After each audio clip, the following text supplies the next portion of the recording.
Right then, reflecting on what happened in the Champions League, of course, on Tuesday we saw PSG leave it very, very late indeed to get that draw against Newcastle, the controversial penalty.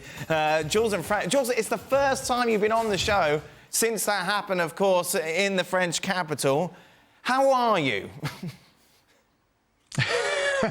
I've just about recovered, Dan, just about. I mean, there's one thing about your team playing and you, whether you're working at that game or not, but when your team misses chance after chance after chance in a game that they're losing, in a game that is so important for the future of that club in the competition, it's hard to take. And in the end, it was never a penalty. I think we all agree on that. It was a big mistake.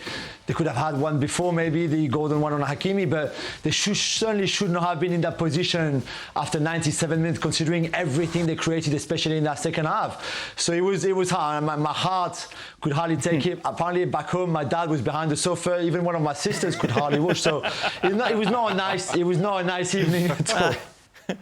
Normally he saves that for when you're on the TV, Jules. Looking at it overall, though, we were questioning on Tuesday, why, Jules, did it take so long for PSG to get going? It's a good question, although if you look at the first chance of the game is that back heel from Mbappe on the cross from Hakimi, and Pope makes a good save. It's a good reflex. If that goes in, I think the whole game changes, and maybe if Donnarumma doesn't make his mistake, the game changes as well. So it's hard to tell, but you're right. It's true that especially once they went a goal down, it was very sloppy. I thought that first half was, for this level and for a team like this, far too sloppy. The passing, the touches, the control, just not good enough. The second half, I think, was helped by the fact that Newcastle physically starting to, and understandably so, because they only had 11 players. Really, there was nothing on the bench for them. So they're starting to get really tired, to drop deeper and deeper and deeper, not really even trying to pass the ball. It was just trying to survive and keep that lead. And then PSG, obviously, we're always going to create because of the players that they have. But I mean, the lack of clinicality and efficiency in their finishing was outstanding, like really baffling for players of that caliber. Mbappe, Dembele, someone like Barcola, who's okay, he's young. I mean, he's 21 years old. He's not that young anymore. But it was just so bad. And in the end, I don't think they deserved to lose, but to draw it in that way also left a bitter taste as well. Frank, how do you explain it? As Jules quite rightly says, you've got strikers of such quality missing chances that they really should be taking at this sort of standard.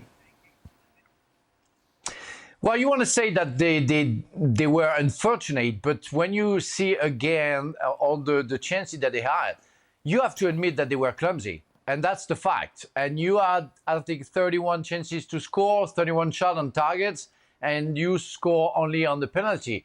And as we just saw, Mbappe had some chances first half, Barcola had so many chances, and we didn't show the header that he had at the end as well. So it's maybe a bad day, let's say, but you feel that it's not only that. You feel that there is something maybe going against them because they don't do everything we want to see them doing to make sure they're going to win a game. Credit to Newcastle, the first half. Newcastle was fantastic. You have to admit that. They may be the first best half that they've done in the Champions League this season. They were very well organized in the middle of the park. They were working very hard, offensively and defensively. And technically, I found Newcastle very spot on in that first half. So maybe Paris Saint-Germain didn't expect that. So, of course, as Jules said, they were tired the second half. And Paris didn't get the opportunity that they had to put some goals in and to make sure that they're going to win that game. But at the end of the day, they didn't deserve to win for me. They didn't deserve to lose. A draw, it's only fair because of the chances that they had. But you have to admit that they were clumsy. Fifth favourites, Jules, do you agree? They're still favourite, you said? Fifth favourites to win behind Arsenal, Manchester City, Real Madrid and Bayern. I mean, we've said before, with that midfield, I'm not sure how far you can go, really. And if you look at teams who've won or teams who've been very good in this competition, they've always had strong midfield, whether it's City, Real Madrid. even the Barcelona of Pep Guardiola, for example, even the Barca from Luis Enrique, to be fair. But Bayern, everybody had at some point some like world-class midfielders, and that's not the case for PSG this season. I love Zaire Emery, he's only 17, but he's not ready to lead this team to a Champions League triumph. Neither is Vitinha, neither is Ugarte, no Lee or Fabian Ruiz or Soler, none of that. So unless something happens in January where they invest in midfield to strengthen that part of their game, I still think just for that, it's like, wait, of course they can score against anybody. I mean, once they kind of start being a bit more clinical, because they will always create chances. They will concede chances, they will create chances. But I just feel that midfield, in terms of controlling, in terms of the dynamic of a game, it's just not there. And for me, that's probably too much for them to go and win it and beat a City, beat a Real Madrid, beat a Bayern this season, because they will have stronger midfielders than PSG have. And just for that, I don't think they're ready. But when you have Mbappe, Dembele, on a good day, they can beat anybody, they can score against anyone. That midfield is just something that I'm not really convinced by. So is it a case that Luis Enrique doesn't have the players and can't take too much of the blame then, Jules?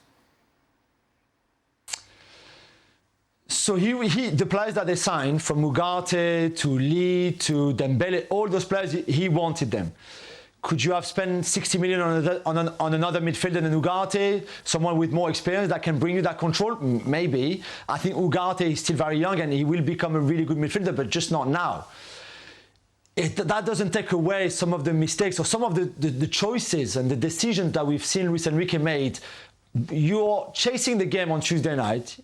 You're 1-0 down since the 15th minute or something like that. How come Gonzalo Ramos is only coming off the bench after 85 minutes? How is that even possible? How can you explain Danilo starting this game when he hasn't played for a whole month and clearly was very short of match fitness, when Lucas Hernandez could have played centre-back and Mukiele could have played at left-back, for example? So there's a lot of things that I don't always understand from Luis Enrique. So he's got his part of responsibility and he's partly to blame for some of the results and some of the performances. Remember the 4-4 in the reverse fixture at St. James's Park? That was completely bonkers. So it's not just on the players that he has, it's also on him. But the problem, Dan, is when you mix the two, that explains why right now they're in the position that they are in.